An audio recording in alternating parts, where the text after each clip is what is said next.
Bien, Sí, profe. gracias. Gracias, Dayan. Vale, profe. Entonces, vamos a definir el análisis estructural analizando cada una de estas dos palabras. Empecemos con estructural y asociémoslo a la palabra estructura. ¿Quién me define qué es una estructura?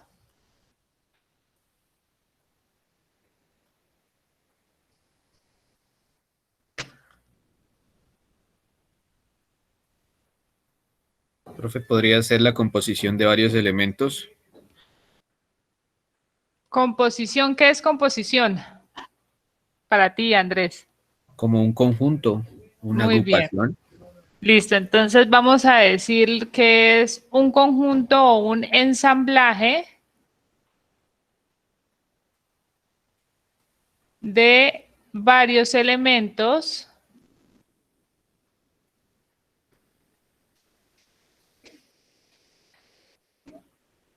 unidos. ¿A través de qué se unen esos elementos?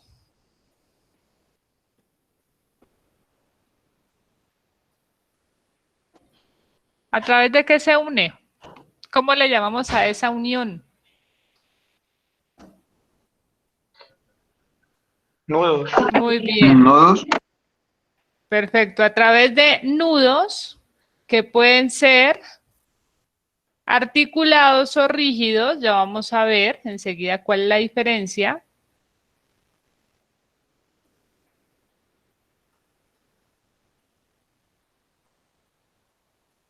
Articulados o rígidos.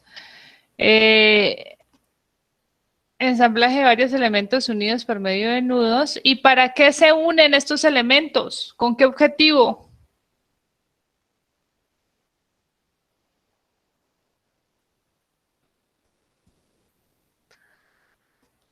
¿Con qué objetivo hacemos una estructura? Para disipar las fuerzas. Disipar fuerzas es una condición, pero simplifiquemos mejor ese contexto. ¿Algo más fácil? Si tú te paras encima de una viga, ¿tú qué esperas que la viga haga? Que sea estable, o sea, que te resista. ¿Listo? Entonces, este ensamblaje de elementos se da con el único objetivo de ensamblaje de varios elementos unidos por medio de nudos que resisten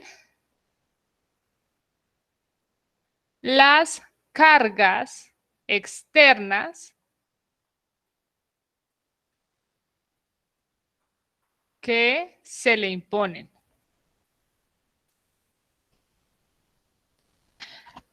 Entonces,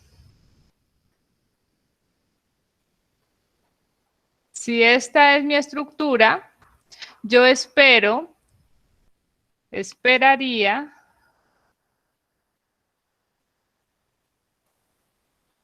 que esta estructura, que sea un pórtico, sea capaz de resistir una carga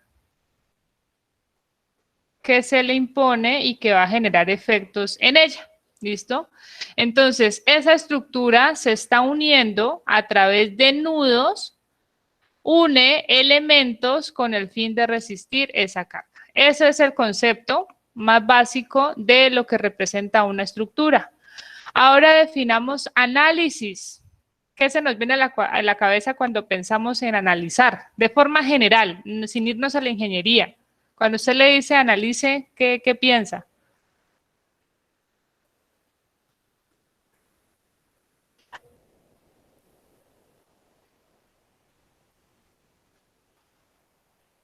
Y si no, pues asociado a la parte estructural de ingeniería, ¿qué piensa o qué hacen ustedes con análisis?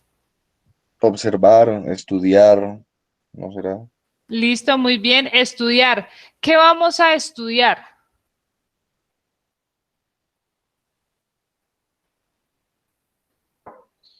Pues las condiciones y los elementos que hay en toda la estructura. Muy bien. Entonces, las condiciones, digamos que queremos estudiar cómo se comporta esa estructura. Entonces vamos a estudiar el comportamiento de la estructura.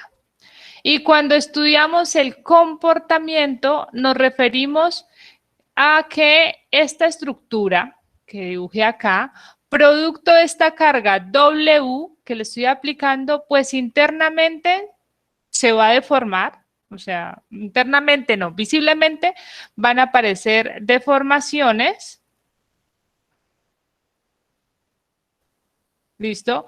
Se deforma y adicional, producto de esas deformaciones, producto de que la estructura se me va a deformar, entonces aparecen fuerzas internas.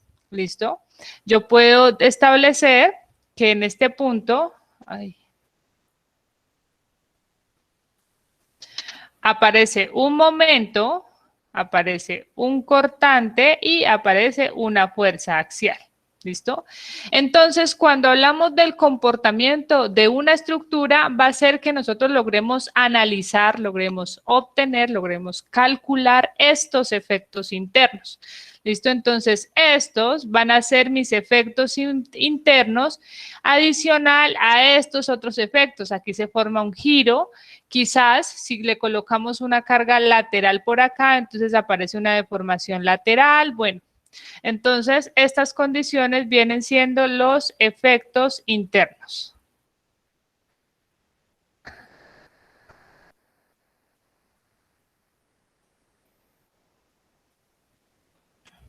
¿Qué vamos a estudiar con el comportamiento? Lo que quiero ahora es agrupar esos efectos internos. ¿Cómo le llamamos a estas cositas y flechitas que dibujé M, B, V y P? ¿Cómo le llamamos a eso?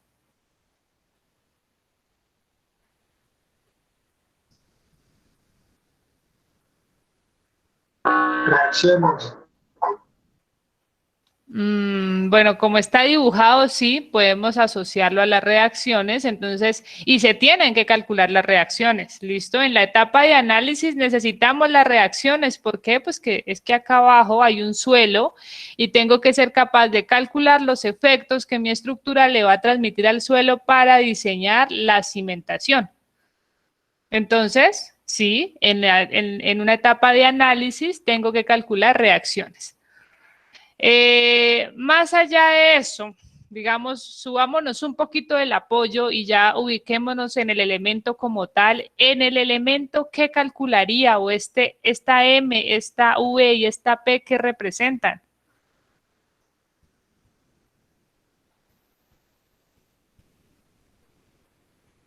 ¿Qué representan? Fuerzas internas, profe. Muy bien, fuerzas internas. ¿Cuántos tipos de fuerzas internas conocemos?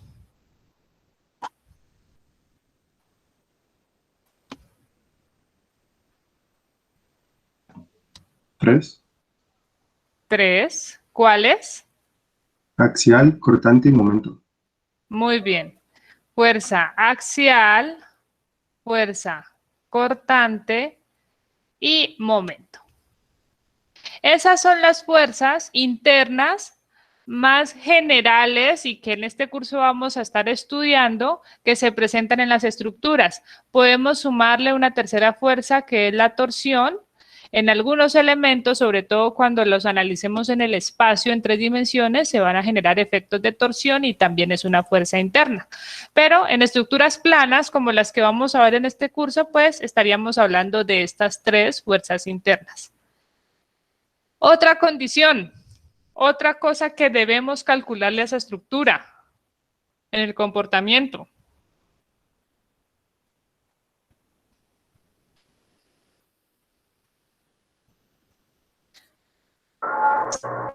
La información. No te escucho, Miguel. Las deformaciones. Muy bien. Necesitamos conocer las deformaciones, desplazamientos o deflexiones, como las queramos llamar. Entonces, miren que esos serían al menos estos parámetros deberíamos calcular en nuestra etapa de análisis. ¿De análisis de qué? De una estructura. Y esa estructura va a estar unida a través de nudos rígidos, es el conjunto de varios elementos unidos por nudos rígidos o articulados que soportan cargas externas, ¿listo? Entonces, ese es el objetivo de nuestro curso. Visto eso, pasemos ahora a definir los tipos de estructuras.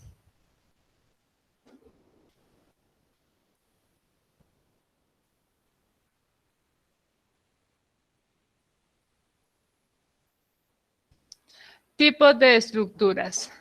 Hablemos que existen estructuras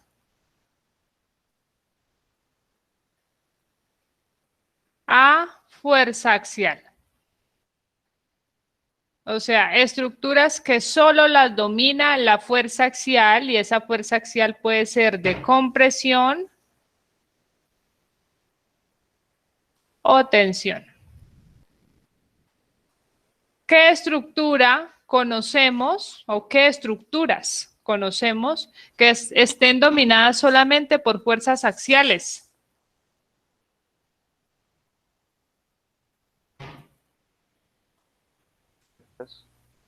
Las columnas.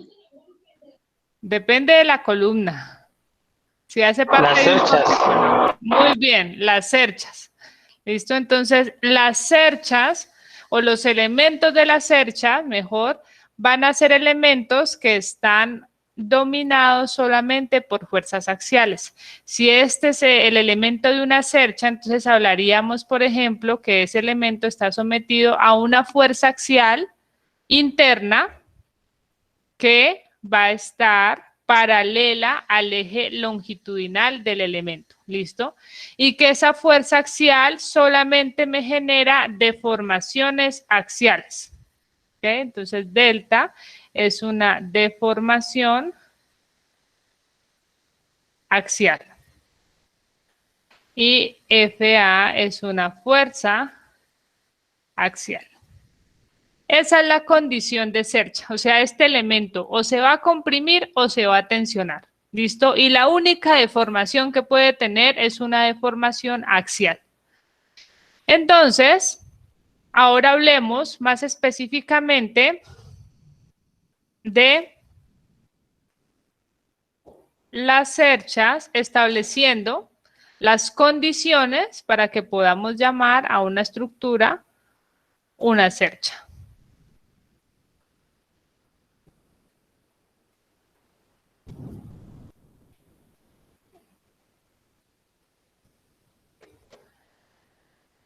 Esta es mi cercha y tiene que cumplir algunos requisitos para llamarla. Por favor, ¿quién me ayuda con cuál sería al menos uno de esos requisitos?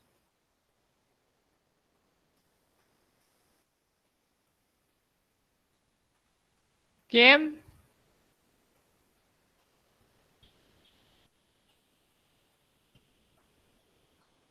A ver, preguntémosle entonces a quién no he escuchado. Juan José, ¿qué requisito conoces para llamar a una estructura cercha?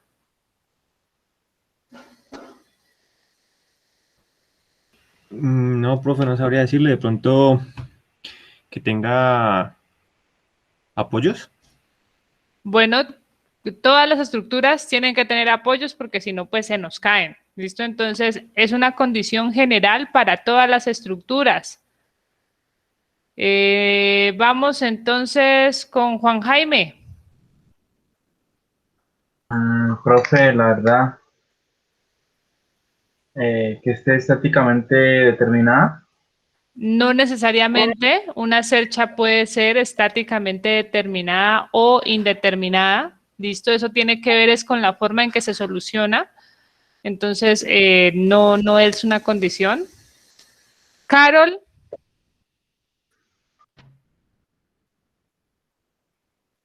Profe, no, pues yo también pensaba lo que Juan Jaime respondió, no recuerdo. Ok, La verdad. ¿ustedes conocen cuál es la figura geométrica más estable? Los triángulo. triángulos. Ok, ¿han visto alguna cercha que no tenga triángulos? No. Bueno, y si la ven, entonces no es que no funcione, sí, pero ya no es cercha. ¿Listo? Hay estructuras que parece que fuera una cercha, pero parece hasta que usted no le ve el triangulito ahí. Y si no está el triangulito, no está funcionando como cercha. No significa que se va a caer o que eso está mal, no, depende cómo se haya analizado. Pero para hablar de cercha tenemos que decir los elementos conforman nudos, conforman triángulos. ¿Listo? Esa es una condición básica de la cercha. Otra condición es que esos elementos que me conforman la cercha se van a unir a través de articulaciones. ¿Y por qué tiene que darse esa condición y no otra? Porque para que un elemento de una cercha esté sometido solamente a fuerza axial, no puede haber momentos en los extremos, es decir, en mis nudos. Es decir, que yo tengo que garantizar que en cada uno de estos nudos el momento es igual a 0, el momento es igual a 0, el momento es igual a 0. Y eso lo puedo lograr solamente con un nudo articulado. Entonces, todos los nudos de mi cercha son articulados. Más adelante voy a explicar con más detalle la diferencia entre nudos articulados y nudos rígidos. Nudos articulados. Una última condición. Si yo coloco mi carga aquí, por ejemplo, y aquí, ¿estaría bien?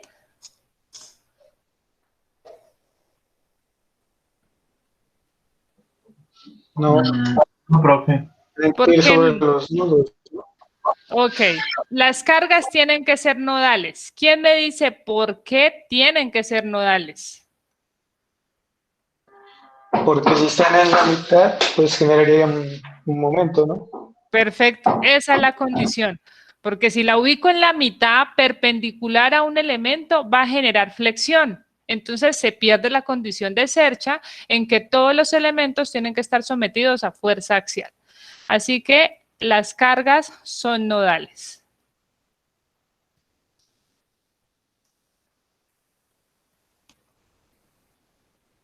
Y muchos dirán en este momento, bueno, yo he visto muchas cerchas en donde las correas, por ejemplo, si es una cubierta, están así.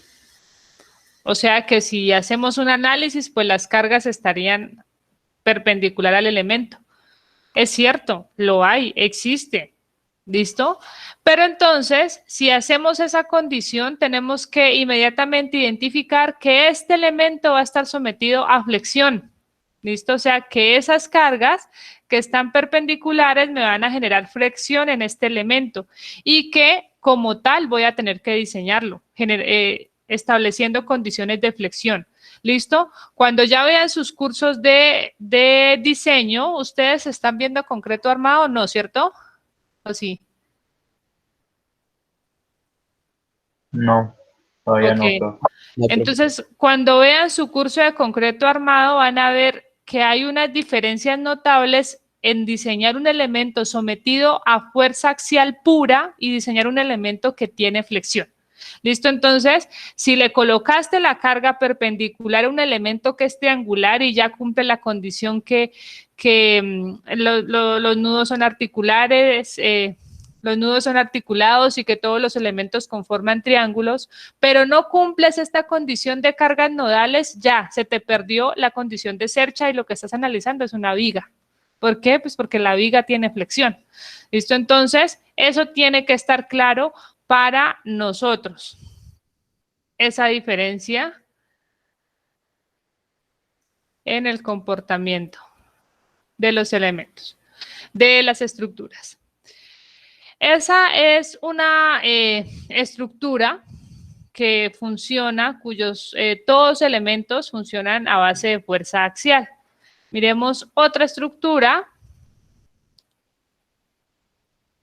que van a ser los cables, ¿listo? Y lo vamos a ver o vamos a establecer que no es que toda la estructura funcione a fuerza axial, no, puede ser solamente los elementos cable los que funcionen. De aquí dibujo, por ejemplo, una cerchita que hace parte de un viaducto.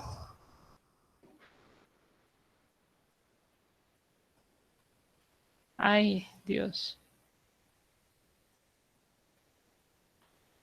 Entonces, aquí hay un pilar. Otro pilar. Y por condiciones de diseño se establece pues que se necesita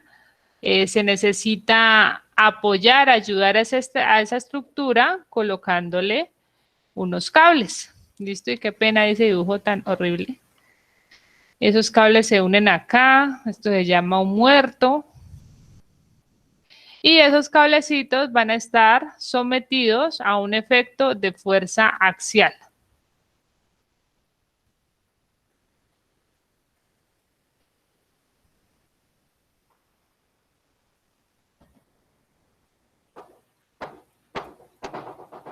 ¿Listo? A fuerzas axiales. Y como tal se diseña, ¿listo? Considerando que es un cable y todas las fuerzas y las deformaciones que se generan solamente son de tipo axial. Ese es otro ejemplo. Miremos otro ejemplo. Por ejemplo, aquí en Popayán, lo tenemos en el puente del Humilladero. ¿Todos conocen el puente del Humilladero?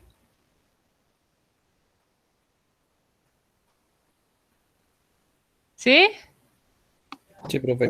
Sí, bro. Sí, profe. Muy bien, entonces, ese puente funciona a base del comportamiento de un arco.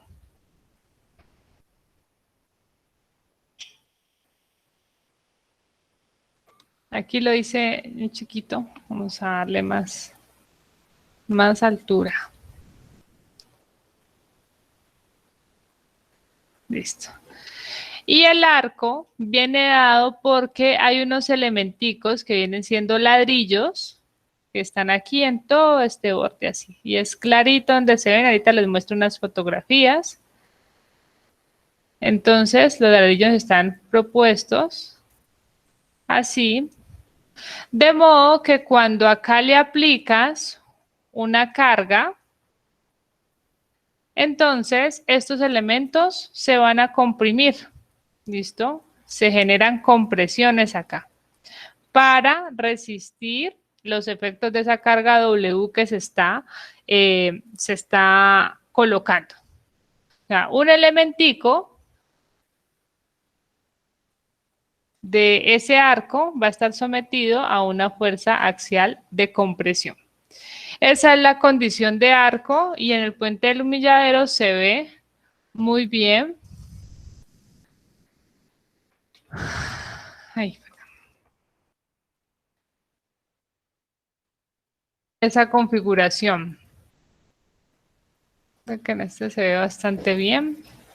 Aquí miren los arcos. Esta parte es la que está funcionando. ¿Ok? A veces en algunas estructuras esto de acá lo rellenan nada más, que lo que está funcionando son esos ladrillitos que están aquí formando el arco. ¿Listo? Hasta ahí. ¿Vamos bien? ¿Alguien tiene alguna pregunta?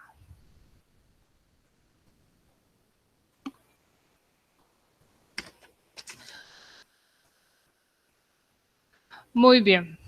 Pasemos ahora a estructuras, a efectos o dominados por la flexión. Mejor.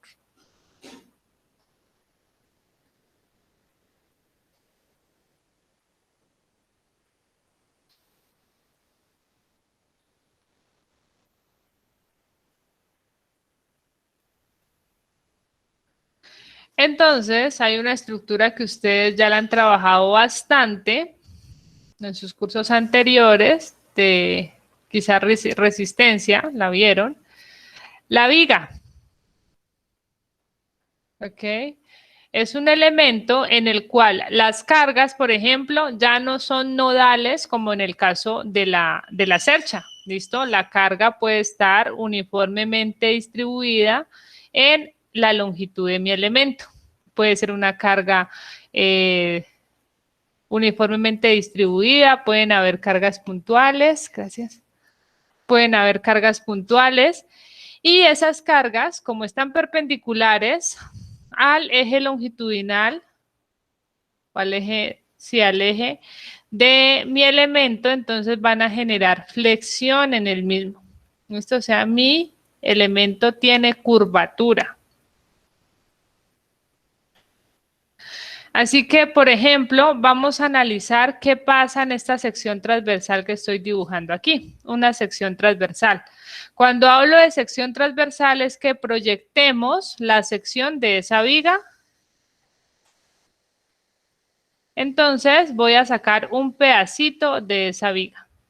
¿Listo? Así que analicemos qué le pasa a esa sección transversal de la viga. Entonces, esta es mi sección AA, que tiene un ancho B, una altura H. Es homogénea, hablemos de una sección en concreto, en madera, como quieran, pero simplemente que es de un material homogéneo.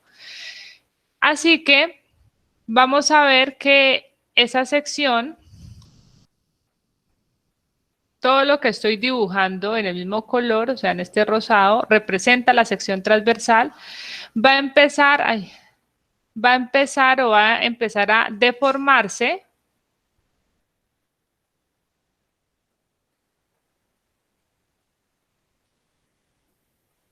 ¿Listo? De forma que por acá tengo deformaciones según esta condición de curvatura. Abajo estaría haciendo, y permítame, coloco un dibujo mejor por acá. Mi sección estaría haciendo esto. Abajo, todas estas fibras inferiores, mire, se están tensionando. Acá se generan tensiones, o sea que mi sección se empieza a alargar. Se genera un alargamiento. Entonces, en la parte de abajo se generan deformaciones de alargamiento. Mientras, en la parte superior, mis fibras se comprimen, se genera compresión, o sea, se genera un acortamiento. Entonces, acá aparecen deformaciones de acortamiento. Y toda esta condición está dada porque hay un elemento que se me está curvando producto de la aparición de un par de momentos flectores. Momentos que están curvando la sección. Un par de momentos. ¿Listo? Entonces, en este caso, aquí se me generan tensiones abajo y acá se me generan compresiones arriba. Para este caso. Ya en este curso vamos a ir viendo y analizando cada uno de los casos en cómo se van a ir evaluando esas curvaturas. Esta es la estructura en la que uno piensa cuando habla de flexión, la estructura más sencilla para hablar de ese efecto. Pero aparece otra estructura que también conocemos, mucho más completa y que vienen siendo los pórticos, donde le aplicamos una carga también perpendicular a uno de sus elementos. Miren que esta sería mi viga y acá tengo columna y columna. La carga la estoy aplicando sobre la viga, pero como es un pórtico y los pórticos, para llamarlos pórticos, van a tener la condición de tener uniones rígidas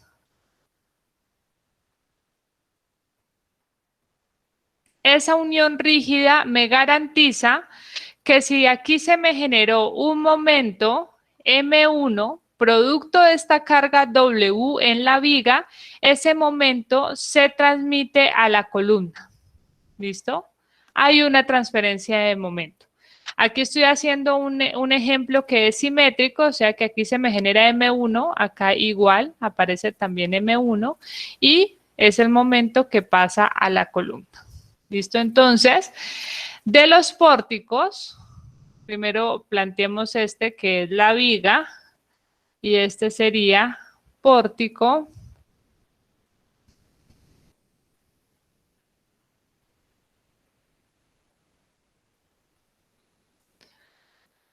De los pórticos vamos a establecer que las uniones son rígidas y eso permite que haya una transferencia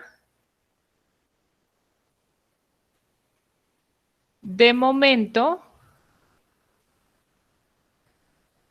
entre sus elementos. Eso es lo que me garantiza el nudo rígido. ¿Ok? ¿Está claro para todos? ¿Alguien tiene alguna pregunta hasta ahí?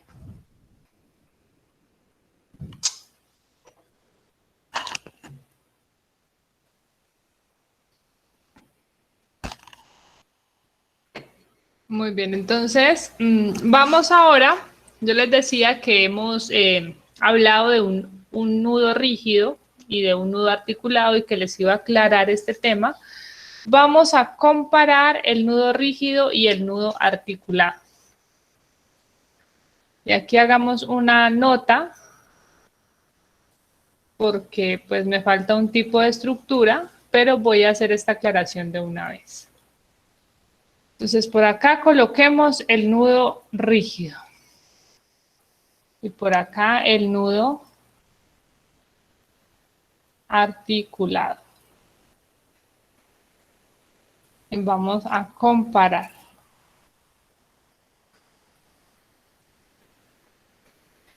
Entonces, pensemos en que estamos primero analizando un pórtico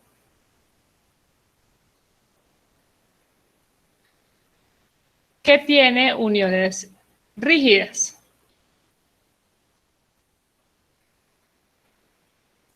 ¿Listo? Entonces, este pórtico tiene uniones rígidas. Para garantizar esa unión rígida, yo podría decir, mira, imagínate que esta unión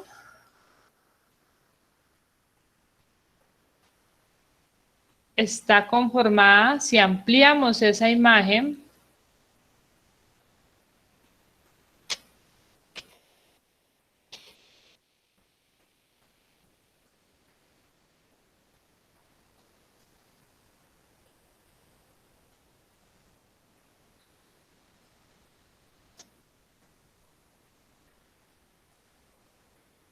esta unión la podemos ver como algo así. Aquí hago un corte.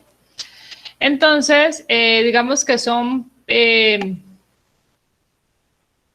perfiles metálicos. Y aquí me hubiera quedado bien la linecita.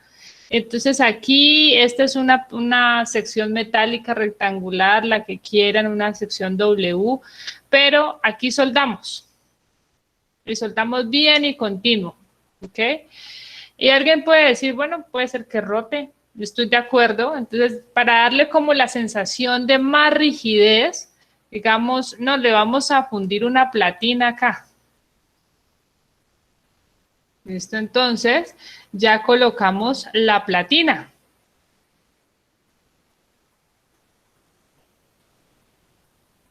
Y eso, pues, da una sensación de tener una unión mucho más rígida. Y así es. Esa es una condición. Sino que no siempre tenemos esas platinas así en los extremos. Bueno, entonces, digamos que con esa condición y ya se comprueba que la unión es rígida. Vamos a ver cómo sería el comportamiento de esa unión rígida o qué garantiza esa unión rígida. Lo vamos a ver cuando miremos qué le pasa al nudo rígido al deformarse. producto de la aplicación de una carga al elemento. Entonces, coloqué una carga, ¿listo? Como coloqué la carga, pues mi estructura no se va a quedar quieta. Ella va a responder y va a responder deformándose. Entonces, miremos que aquí inicialmente la estructura sin ninguna carga, la estructura ahí quietica, tenía un ángulo de 90 grados.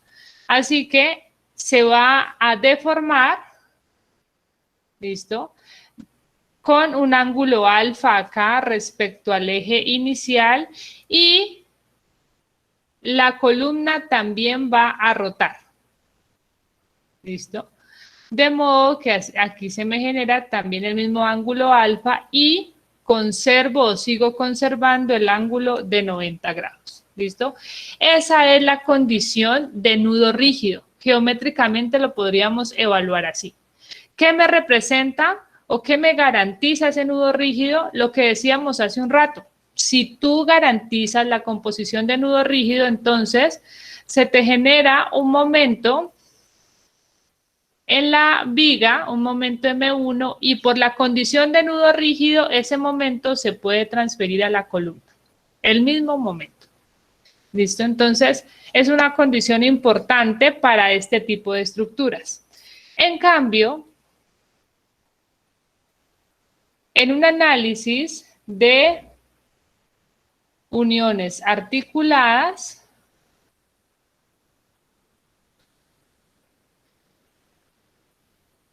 tengo mi pórtico, pero ahora aquí tengo es una articulación y una articulación. Visto o tratando de analizar esta condición respecto a los materiales, entonces podríamos decir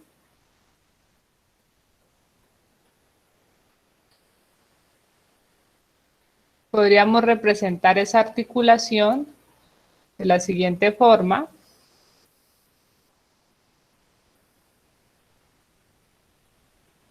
Sí, mira, aquí hay una unión de elementos. Voy a borrar aquí unas cosas. ¿Listo? Y esa unión la vamos a hacer, vamos a perforar por aquí y ahí en esa perforación llegamos y pasamos un tornillito, un pasador, ¿listo? Entonces aquí hay un pasador. De forma que cuando se le aplique la carga a mi estructura, entonces este elemento que inicialmente descargado tenía la misma condición que el nudo rígido, formaba un ángulo de 90 grados, cuando lo cargo, pues él rota. Por aquí el elemento horizontal rota un ángulo alfa, pero cuando rota, como ahí hay un pasador y esto puede rotar libremente, pues rota solamente el elemento horizontal y el vertical continúa sobre su eje inicial. ¿Listo? Entonces, aquí se va a generar un ángulo que es diferente de 90. Un ángulo beta diferente de 90 grados. ¿Listo? Entonces, esa es la condición o la diferencia entre nudo articulado en cuanto a la geometría y nudo rígido. ¿Y qué pasa en este caso en el que el nudo es articulado? Bueno, cuando hablamos de articulación, se tiene que garantizar, por lo que vimos en la cercha, que el momento, ¿cuánto vale ahí?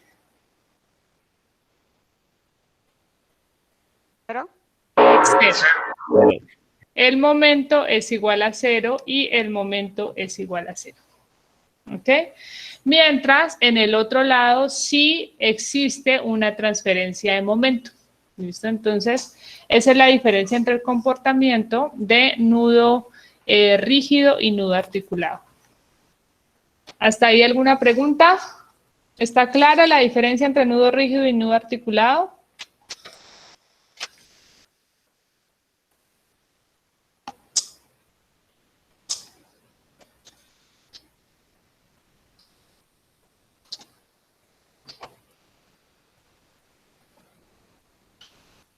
Vamos a pasar ahora a ver el tercer grupo de estructuras, que lo vamos a definir como estructuras acortantes.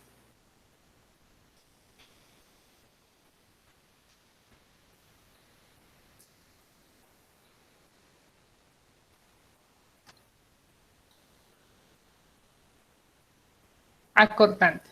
Es una estructura que vamos a analizar en este curso, en la unidad de análisis de muros, porque precisamente los muros son las estructuras en donde la fuerza interna que los controla es el cortante.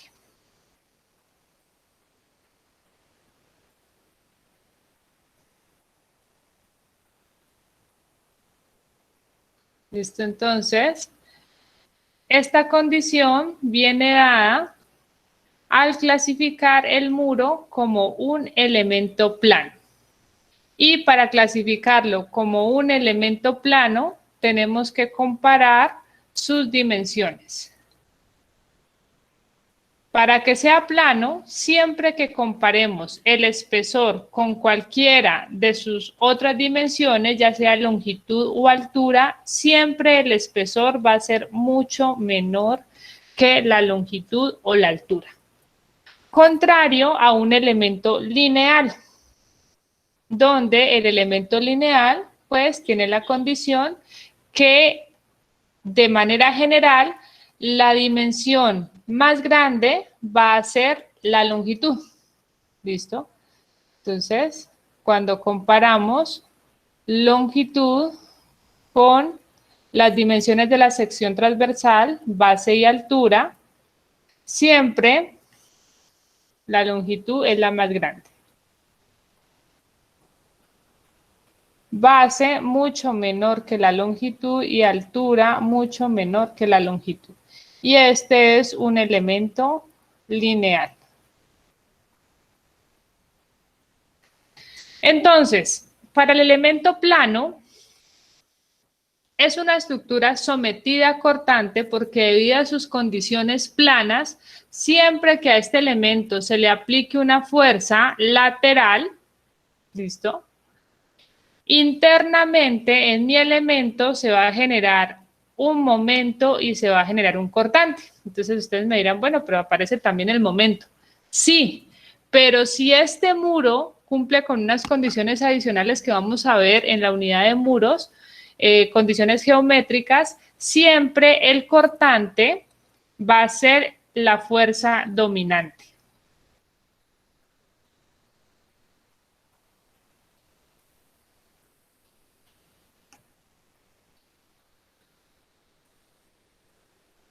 Fuerza dominante en muros. ¿Cómo establecemos que un sistema está controlado por el cortante? Cuando este muro va a fallar o ha fallado, producto de una carga lateral, entonces van a aparecer unas grietas que vienen con forma de diagonal. Y esas grietas son las que me indican la falla del muro acortante.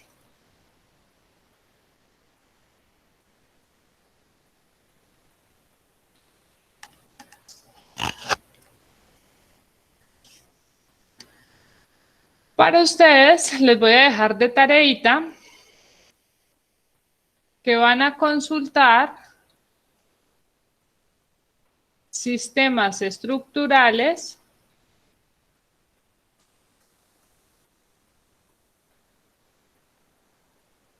a base de muros.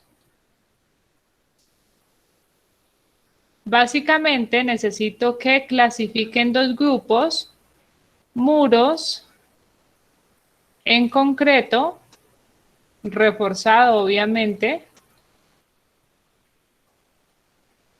y muros en mampostería.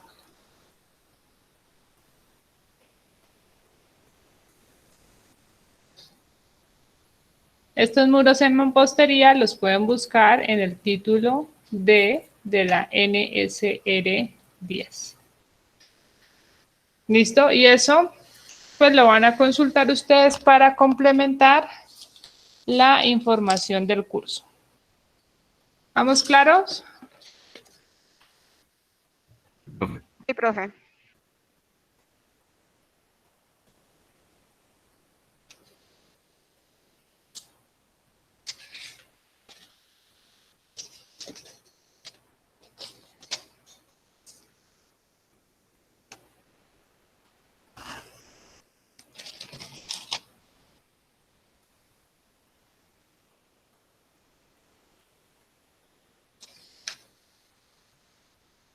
Muy bien.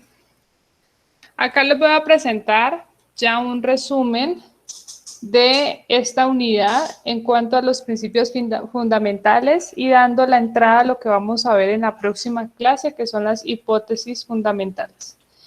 Entonces, miren, siempre vamos a tener una estructura y ya sabemos, pues, cómo clasificamos o cómo definimos la estructura. De esa estructura siempre vamos a conocer, tiene que ser un dato, conocer las propiedades de los materiales, la geometría, secciones transversales. Tiene que ser un dato conocer para qué se va a usar esa estructura, porque con eso se definen las cargas que se le imponen a la estructura. No es un tema de este curso, ustedes lo van a ver posteriormente en su curso de estructuras 1. Siempre en este curso las cargas van a ser un dato y van a establecer la ubicación de la estructura. También se necesita porque con eso se define el sismo. No es lo mismo diseñar una estructura aquí en Popayán que diseñar una estructura en la costa. Evidentemente aquí en Popayán el sismo tiene aceleraciones mucho mayores, entonces quizás en la costa el viento sí va a ser un problema, en cambio acá nosotros el viento no nos preocupa mucho, ¿listo? No comparando las dimensiones de las fuerzas sísmicas. A esa estructura entonces le imponemos las cargas. O sea, la carga gravitacional y la carga lateral que ya se conocen, se le imponen a la estructura y con eso se calculan, ya dijimos, reacciones, fuerzas internas, desplazamientos. ¿Cómo calculamos esas reacciones, esas fuerzas internas y desplazamientos? Ustedes ya han trabajado eso, han visto pues las ecuaciones del equilibrio estático y saben determinar o solucionar estructuras estáticamente determinadas, ¿ok?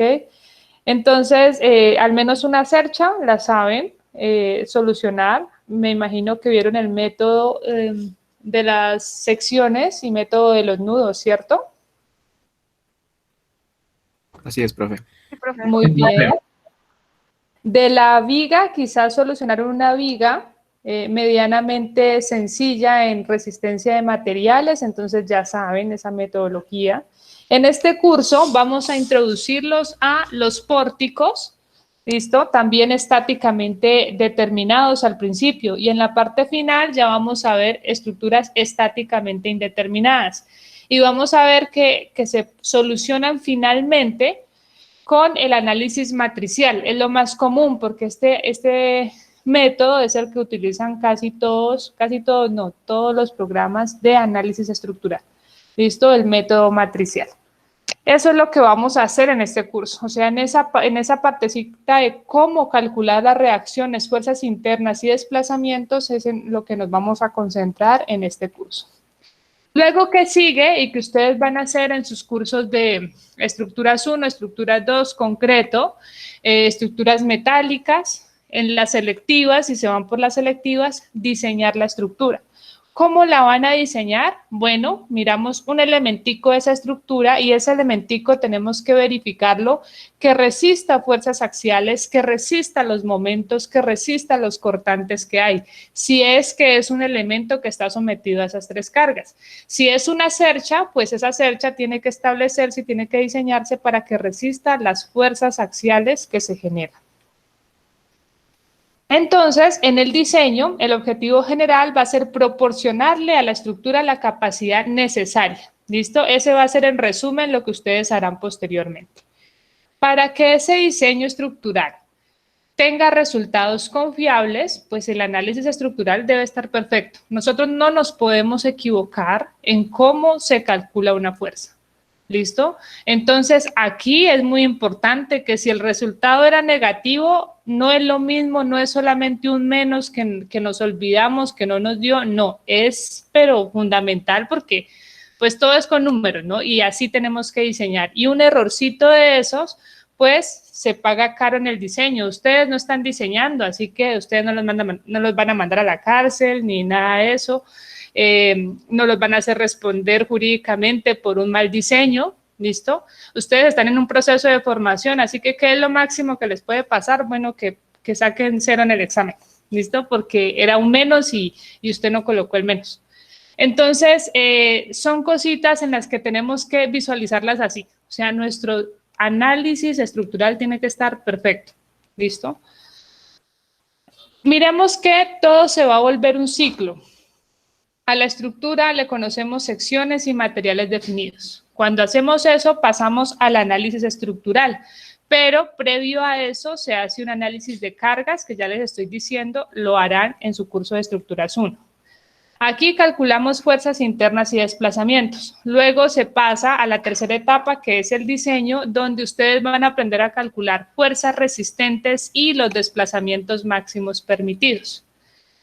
Si se cumple la condición que las fuerzas internas y los desplazamientos que calcularon en el análisis, producto de las cargas que se le imponen a la estructura, son menores que las fuerzas resistentes y que los desplazamientos máximos permitidos, entonces decimos tu proyecto está ok, pasamos a elaborar planos, memorias de cálculo, hacer un proceso de legalización en curaduría o planeación, hacer una revisión del diseño. En algunos proyectos ya exigen que un revisor evalúe lo que tú hiciste como diseñador, hacer una supervisión técnica, bueno.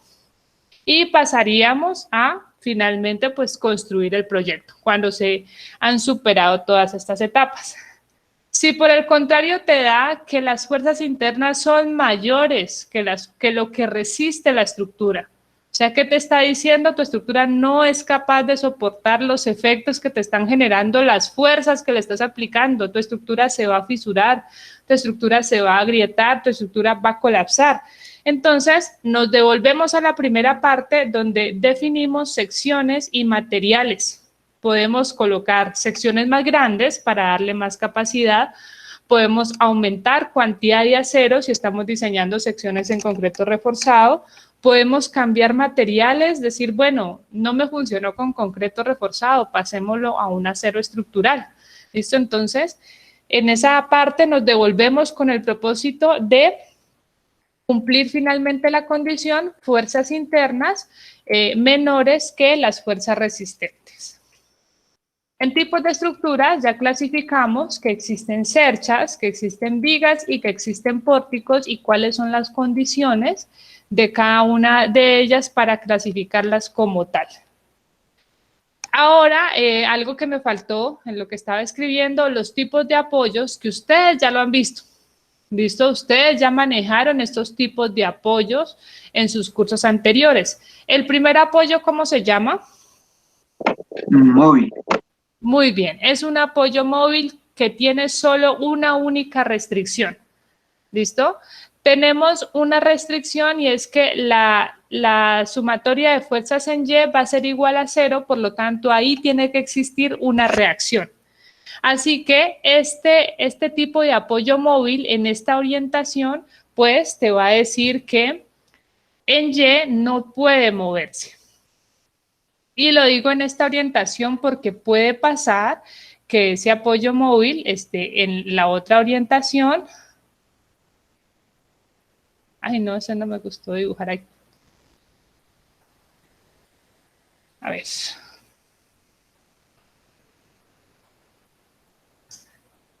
Yo el apoyo móvil lo dibujo usualmente como un rodillito, no que ahí se me fue esa. Entonces, que esté este apoyo móvil y miren la reacción, va a ser la reacción en X, la que es la incógnita. De aquí la reacción es en Y, depende de la orientación. Acá el desplazamiento en Y es igual a 0 y con esta condición el desplazamiento en X es igual a 0. Entonces, en el apoyo móvil tengo esas dos condiciones, esa única condición. Desplazamiento en una de las dos direcciones, desconocido. De resto, va a ser libre, va a tener libre otro desplazamiento y va a ser libre de rotar. El apoyo fijo ya tiene la restricción en las dos direcciones, hay una restricción en Y, aparece una reacción en Y y una restricción en X.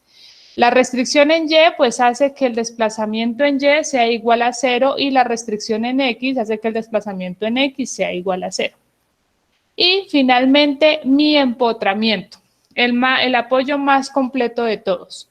Aparecen las reacciones en Y, reacción en X y me aparece una tercera fuerza asociada que viene a ser el momento de empotramiento. ¿Okay? ¿Qué me condiciona este tipo de apoyo? Bueno, la reacción en Y genera que el desplazamiento en Y sea igual a 0. La reacción en X, desplazamiento en X igual a 0. Y el momento lo que hace es impedirme el giro.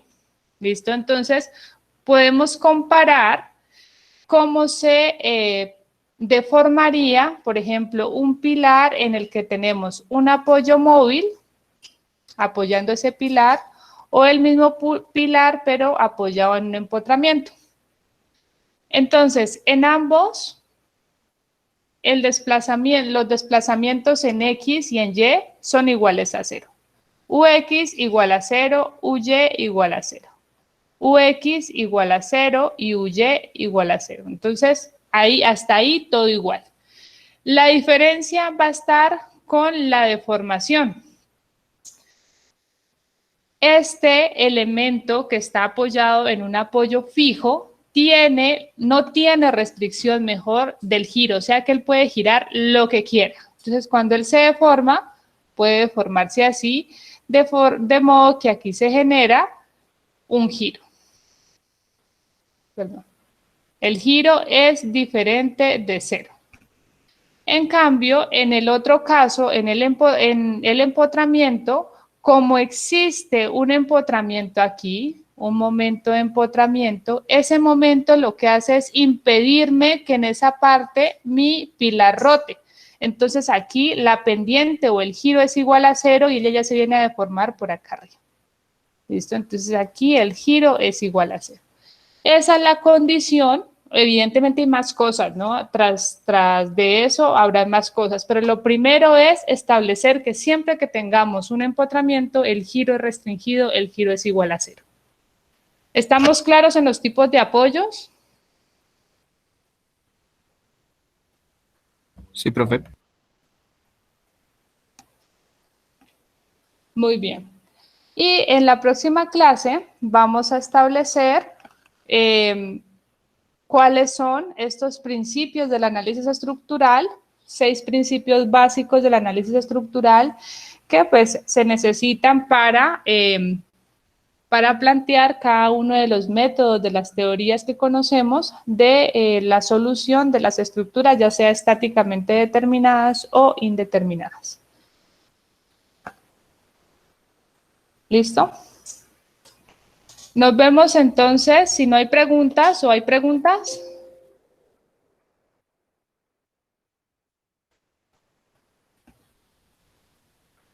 ¿Preguntas?